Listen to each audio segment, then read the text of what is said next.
Hello there, welcome to our channel Tutorial Guru again. Hope you are doing fine. I'm back with another tutorial video, and today I'll be showing you how to unblock somebody on Facebook whom you had blocked on the past. And now without further ado, let's start right into the video. But before that, don't forget to like, subscribe and hit that bell icon for more videos. Now to unblock somebody on our Facebook, let's open up our Facebook app first. After opening your Facebook app, you will need to find the list of blocked person.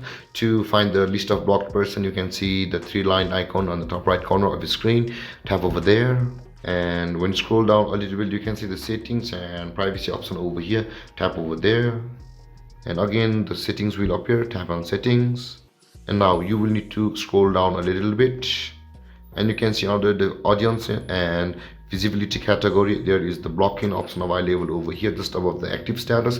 Tap on blocking and you will find your block list over here. Now if you want to unblock somebody, just tap on unblock like this, and you can see the unblock option appear over here. Tap on unblock again, and the guy you just unblocked on Facebook will be unblocked from our Facebook account, and you will not be able to block that person until 48 hours. And there guys, this is how you unblock somebody on Facebook. And if you have any confusions or questions regarding the topic, don't hesitate to comment in the comment section below, and don't forget to like, subscribe and hit that bell icon for more videos. Thank you for watching guys. Peace.